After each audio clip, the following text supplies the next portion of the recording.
pessoal? Tranquilo? Bora lá? Voltamos aqui então com a importância ecológica das algas. Isso é extremamente importante, principalmente para você que vai fazer o Enem e você que está estudando para o vestibular e também para a sua vida, para você entender como que é a dinâmica, né, das coisas do nosso mundo, das coisas que estão ao nosso redor, tá? Então olha só, importância ecológica das algas. Primeira coisa, elas vão compor o que a gente chama de fitoplâncton. Se você pegar uma coluna d'água, fiz um desenho aqui que representa uma coluna d'água. A coluna d'água, ela pode ser dividida em 3 regiões, tá? Da mais funda, né, da região mais profunda que está em contato com o assoalho do oceano, até a região mais da superfície que está em contato direto com a luz, tá bom? Essas regiões elas podem apresentar nomes diferentes, zona pelágica, né, zona abissal, mas eu vou usar os nomes que são mais comuns de aparecerem nas provas. Essa primeira zona, essa primeira parte aqui da coluna d'água que está lá no fundo, ou seja, está bem no fundo, é uma região que quase não tem luz, então é aquela região onde tem aqueles peixes esquisitos com os dentes para fora, uns peixes que tem umas luzes assim, parecendo umas lanternas na frente deles. Você já deve ter visto em algum lugar na Discovery Channel ou algum lugar desses aí da internet, você já deve ter visto isso. Essa região, ela não bate luz. E essa região fica bem no fundo. Essa região que fica bem no fundo é chamada de região bêntica ou bentônica. Tá? Pode aparecer esses dois nomes, bêntica ou bentônica. Professor, como é que eu vou fazer para lembrar, professor? Região bêntica, a região que fica bem no fundo, aqui, ó, região bêntica. Tranquilo? No meio. Então aqui eu tenho indivíduos que estão aqui na região bentônica, não bate luz, e eu tenho indivíduos, em sua maioria, indivíduos que estão associados ao substrato. O que é indivíduos que estão associados ao substrato? Não são indivíduos de vida livre. Eles não têm estruturas locomotoras, eles não vão para onde eles quiserem. Eles estão geralmente associados a um substrato, a um casco de um navio, a uma pedra, ao próprio assoalho do oceano lá no fundo. Tranquilo? Então, indivíduos chamados de bentônicos ou abissais. Tranquilo? No meio, eu já vou ter indivíduos que vão ser indivíduos de vida livre, em sua maioria indivíduos que nadam. Então, indivíduos que nadam ficam na região nectônica. Tá? Então, este N aqui, ó, é de nectônico, são indivíduos que nadam, beleza? Indivíduos que nadam ficam na região nectônica. Aqui eu posso ter polvo, peixe, posso ter aqui serpente do mar, todos os indivíduos, águas vivas, né, que são os quinidários, todos os indivíduos que são de vida livre, que têm estruturas de locomoção, geralmente eles ficam na região nectônica, tá? Nessa região mais em cima, que fica mais próxima à superfície, é a região que eu tenho incidência maior de luz, tá? Então a luz ela vai bater aqui, ó. Se a luz bate aqui eu vou ter uma concentração maior de algas. Essa região aqui, aí não tem jeito. Essa aqui não tem macete, não. Essa região é a região plantônica, tá? A região plantônica são esses indivíduos unicelulares que ficam ao sabor das marés. O que é o indivíduo que fica ao sabor da maré? Se a maré vai para um lado, eles vão junto. Se a maré vai para o outro lado, eles vão junto. Esses indivíduos da região plantônica, a região plantônica ela é formada por indivíduos unicelulares. No caso, as cianobactérias e as algas unicelulares. Vão ser os indivíduos responsáveis por fazer a fotossíntese nos ambientes aquáticos, principalmente nos mares, né? Por que é errado a gente falar que a Amazônia é o pulmão do mundo? Eu vou te explicar ali daqui a pouquinho direitinho. Mas o primeiro motivo é porque, na verdade, os grandes indivíduos produtores de O2, eles estão nos oceanos e não nas florestas, tá? Por quê? A Amazônia, ela produz muito O2? Sim, mas ele é um ecossistema que a gente chama de ecossistema que já alcançou o equilíbrio, é uma comunidade clímax. Produz muito oxigênio, mas consome muito oxigênio. Acaba que a produção de oxigênio, o que sobra de oxigênio para o mundo, é baixo se comparado ao que o oceano produz. Então, essa região plantônica aqui, eu vou ter o que eu chamo de fitoplâncton e zooplâncton. Os zooplâncton são aqueles microcrustáceozinhos. Você já deve ter visto o filme é ótimo, já deve ter visto o desenho lá do Bob Esponja. No Bob Esponja tem um bichinho lá que eles chamam de plâncton, né? Que é um bichinho que me parece que tem um olho só. Na verdade, aquilo é um zooplâncton, é um microcrustáceo. Além do zooplâncton, a gente vai ter o fitoplâncton. O fitoplâncton são esses indivíduos, são formados por esses indivíduos, que vão ser as algas unicelulares, tá? E as cianobactérias também. Então, vão ser formados pelas algas unicelulares e as cianobactérias. Vão ser esses indivíduos, ciano, mais uma vez, ciano significa azul, beleza? Cianobactérias, bactérias. São esses indivíduos que são unicelulares e ficam aí ao sabor das marés. Por que eles ficam nessa região, não ficam no meio e nem no fundo? Porque eles são indivíduos fotossintetizantes. Se eles são indivíduos fotossintetizantes, eles vão precisar de luz para poder fazer fotossíntese, por isso que eles ficam concentrados na região mais próxima à superfície, chamada de região plantônica, ou, dependendo também, pode ser chamada de zona pelágica. Zona pelágica é a zona onde eu tenho maior incidência de luz. Suave? Pela ordem? Tranquilo? Beleza.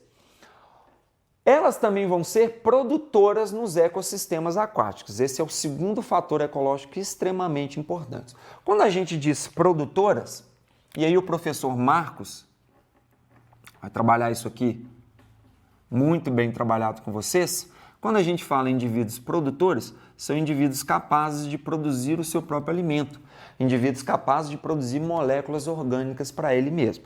Tem algum problema em falar que o indivíduo produtor ou autrófico produz o seu próprio alimento? Problema nenhum. Tá certo, tá certo. Mas a gente pode melhorar isso, principalmente se você é um aluno que quer um curso mais difícil, um curso mais concorrido.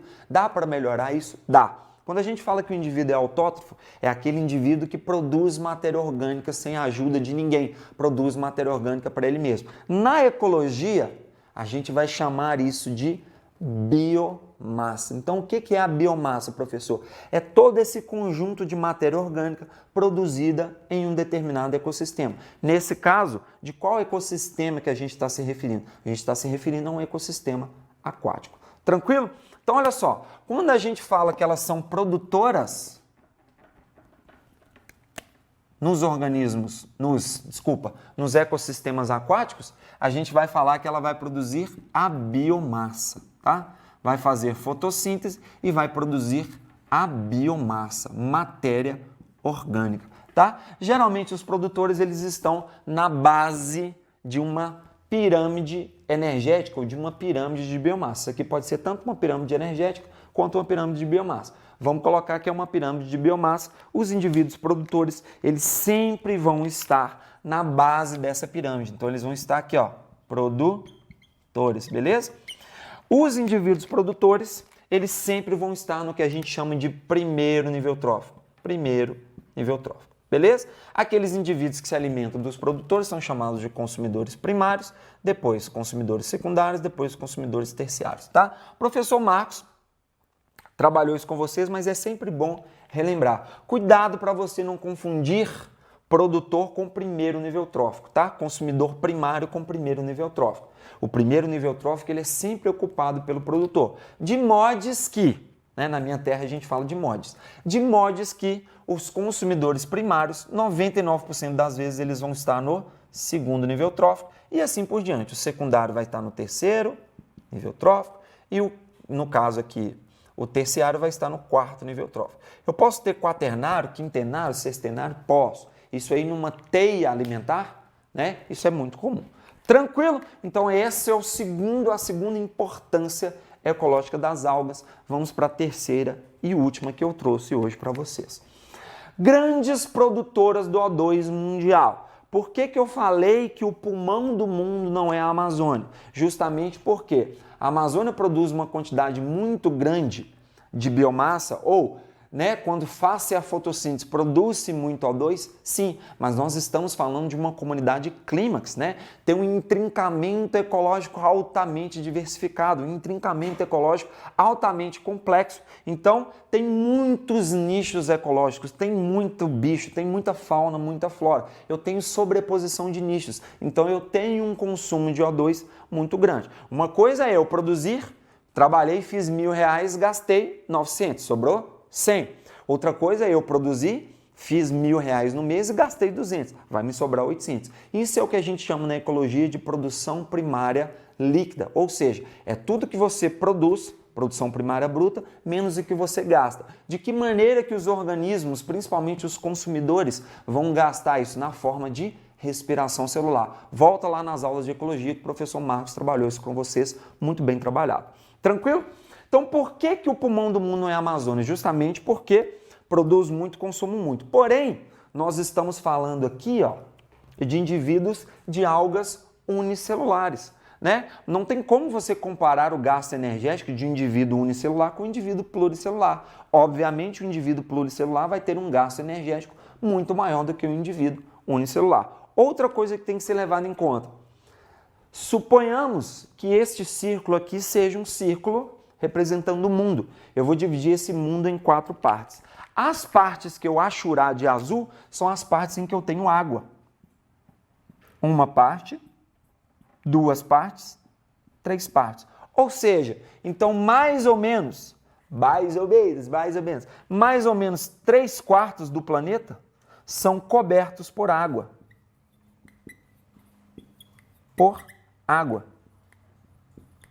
Então, por isso que, na verdade, os pulmões, digamos assim, do mundo são os oceanos e não as florestas. Primeiro motivo, as algas unicelulares fotossintetizantes, elas são unicelulares. Então, o consumo de oxigênio delas pela respiração celular é muito menor. Sem contar que eu tenho muito mais água no mundo do que terra. Então, como eu tenho mais água, eu tenho mais indivíduos fotossintetizantes, mais algas e cianobactérias fazendo fotossíntese. Elas produzem muito, consomem pouco, então o que a gente chama de produção líquida é maior. O que sobra de oxigênio para o planeta é bem maior. Tranquilo? Então não se esqueçam disso, senhoras e senhores. Elas compõem o fitoplâncton, as algas e as cianobactérias, essa primeira região da coluna d'água, onde que tem a maior incidência de luz. Elas são as produtoras nos ecossistemas aquáticos. Elas são as bases das teias e cadeias alimentares nos ambientes aquáticos e elas são as grandes produtoras do O2 mundial, porque elas fabricam muito, consomem pouco e porque eu tenho mais água no planeta do que terra. Tranquilo? Não saiam daí que a gente ainda precisa falar sobre a reprodução das algas, os ciclos reprodutivos das algas. E esses ciclos reprodutivos que eu vou trabalhar com vocês, eu vou trabalhar de maneira genérica, eles podem se aplicar a outros indivíduos também, além das algas. Tranquilo? Então não saiam daí, chega mais que a gente ainda tem muita coisa bacana para ver. Tudo bem, senhoras e senhores? Voltamos aqui então com a reprodução das algas. Seguinte, as algas vão apresentar 2 tipos de reprodução, a reprodução sexuada e a reprodução assexual. Qual que é a diferença? Reprodução sexuada é aquela que ocorre com mistura de material genético, com troca de gametas. Então, para que eu possa chamar de reprodução sexuada, eu tenho que ter encontro de gametas, tá? Uma coisa que a gente tem que começar a prestar atenção e não associar é reprodução sexuada com sexo. Não necessariamente tem que haver o sexo para que a reprodução seja sexuada. Uma fecundação in vitro, por exemplo, o médico pega lá o espermatozoide do pai, pega o ovócito 2 da mãe, que vocês vão aprender que não é óvulo, é ovócito 2, e junta os dois em um laboratório. Houve sexo, igual a gente está acostumado? Sexo? Não, mas deixou de ser sexuada por causa disso? Também não. É sexuado justamente porque houve encontro de gametas, troca de material genético, certo? Então as algas elas vão possuir as reproduções sexuadas e as reproduções assexuadas. As assexuadas vão ser basicamente por fragmentação do talo. A gente vai trabalhar daqui a pouco e agora a gente vai trabalhar as sexuadas. Nas reproduções sexuadas das algas, a gente pode vê-las, a gente pode enxergá-las de uma maneira genérica, em que isso se aplica a outros indivíduos também, igual vocês vão ver aqui que um dos ciclos é inclusive o nosso ciclo. Quais são esses ciclos? O ciclo haplonte, o ciclo diplonte e o ciclo haplodiplobionte, ou com alternância de gerações, que a gente vai ver daqui a pouquinho, tá bom? Então, olha só, ciclo haplonte. Então, tá aqui, ó, ciclos reprodutivos sexuados, ou seja, são ciclos em que eu vou ter troca de material genético, eu vou ter encontro de gametas, tá bom? O ciclo haplonte, o que esse nome haplonte nos diz? Professor, eu estou confundindo, eu confundo esse negócio de haploide e diploide. Volta lá na aula de cromossomos, na aula de divisão celular, que eu gravei, que eu tenho certeza que você vai entender tudinho. Então, você tem que saber o que é haplonte, você tem que saber o que é haploide, o que é diploide, para poder entender essa aula. Se você ainda está com dúvida, volta nas aulas anteriores, tá bom? Lá nas aulas de divisão celular. Quando eu falo que o ciclo reprodutivo de um indivíduo, de uma alga, ele é haplonte, quer dizer que eu vou ter um único indivíduo adulto haploide. Então, durante todo o ciclo de vida desse indivíduo, o indivíduo adulto ele vai ser apenas haploide, ou seja, o indivíduo ele nasce haploide, chega na fase adulta haploide, e quando ele vai se reproduzir, ele vai formar gametas também haploides, até mesmo porque todos os gametas são haploides, tá bom? Então, olha só. Como é que a gente vai enxergar isso aqui? É um ciclo.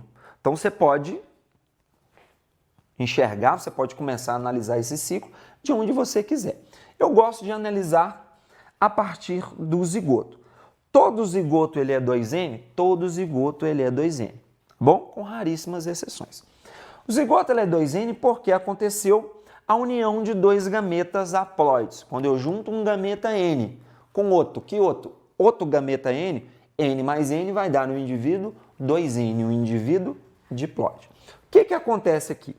Esse zigoto 2N diploide, ele vai fabricar gametas haploides.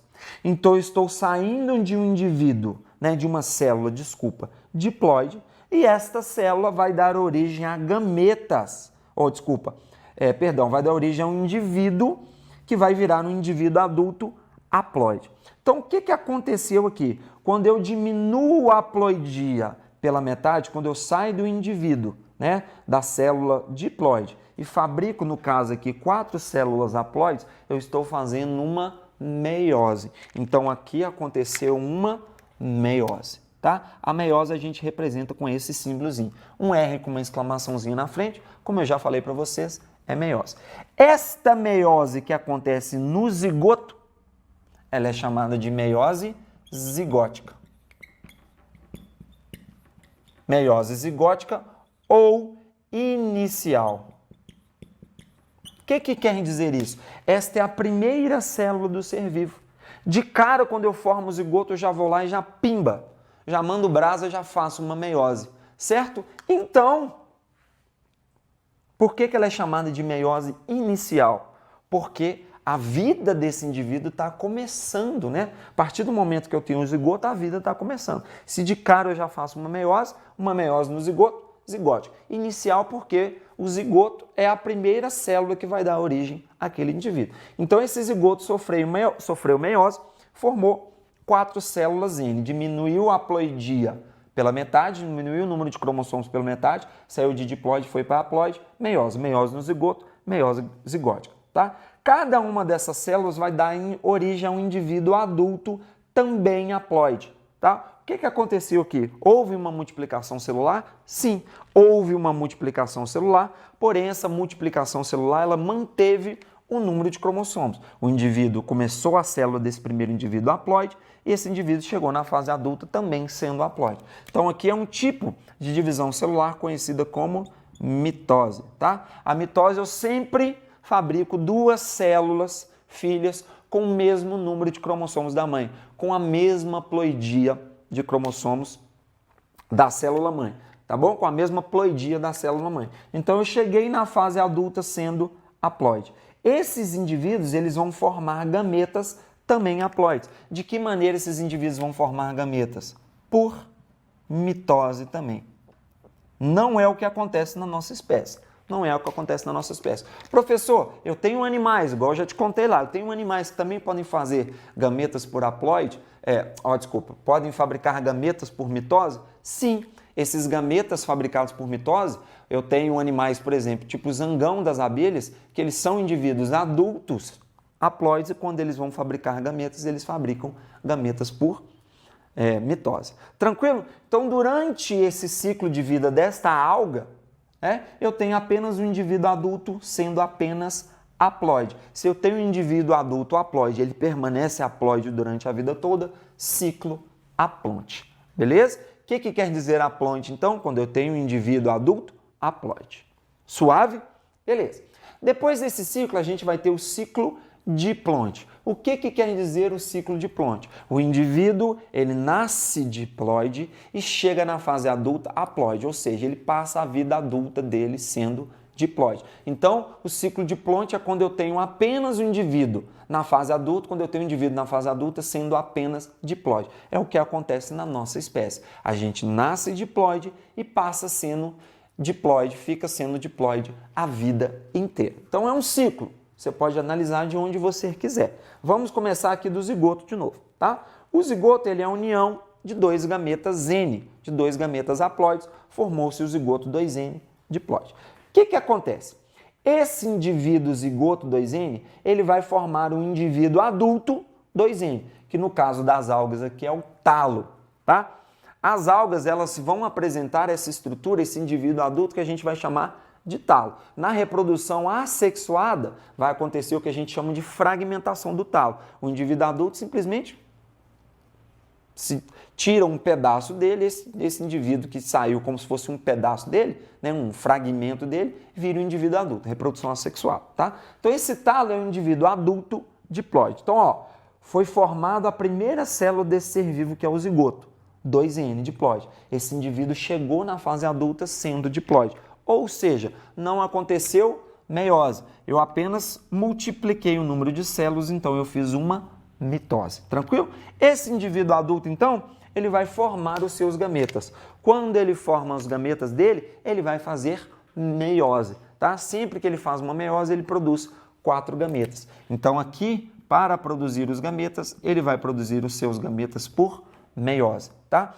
Esse tipo de meiose em que eu produzo gametas é o que acontece na nossa espécie. Todas as vezes que a gente faz meiose, a gente produz ou espermatozoides ou óvulos, que vão se tornar ovócitos 2. Então, qual que é o nosso ciclo reprodutivo, professor? Ciclo diplonte, é o que acontece na nossa espécie. Tranquilo? Esse tipo de meiose, então, é chamado de meiose gamética ou intermediária. Intermediária. Ou seja, não é o início e nem o fim da vida desse indivíduo. Ele está simplesmente fabricando gametas para manter a sua vida, vamos dizer assim, para passar os seus genes para frente, tá? Porque a gente tem, a gente é assim, a gente nasce e a gente fica adulto, a gente reproduz, depois a gente senesce, a gente fica velho e depois a gente morre. Então, essa meiose em que eu produzo gametas é chamada de meiose gamética ou intermediária, é a meiose que acontece na nossa espécie. Então, como que você vai diferenciar um ciclo haplonte de um ciclo diplonte? Ciclo haplonte, o indivíduo chega na fase adulta sendo haploide. Ciclo diplonte, o indivíduo chega na fase adulta sendo diploide. Tranquilo? Beleza? Falta um ciclo ainda, eu já volto com um ciclo haplodiplobionte, ou um ciclo que a gente chama de alternância de gerações, um ciclo que tem a alternância de gerações. Professor, não entendo esse termo. Calma aí que eu já volto, eu vou te explicar tintim por tintim.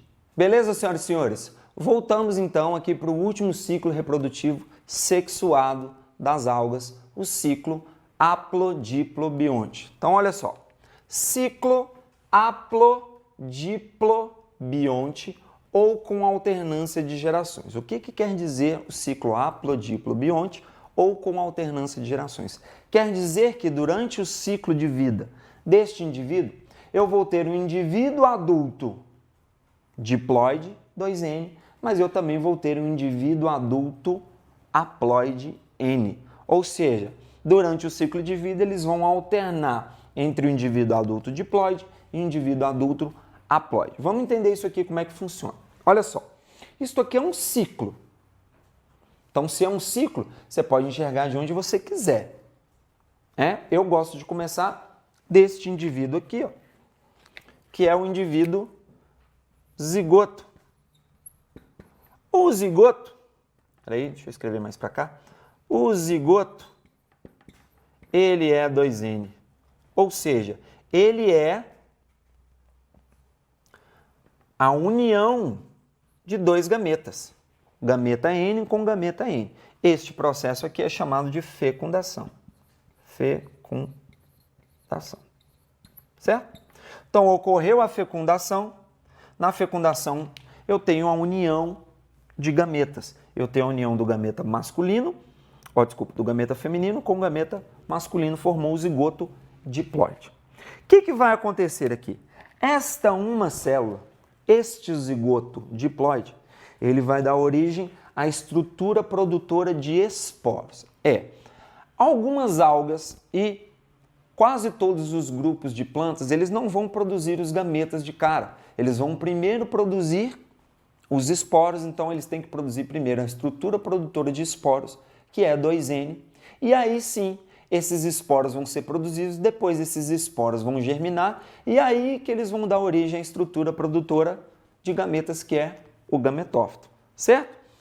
O zigoto é 2N, o esporófito também é 2N. Então, daqui para cá, não aconteceu meiose. Eu simplesmente aumentei o número de células, multipliquei, aumentei o número de células do indivíduo. Então, daqui para cá, eu fiz uma mitose.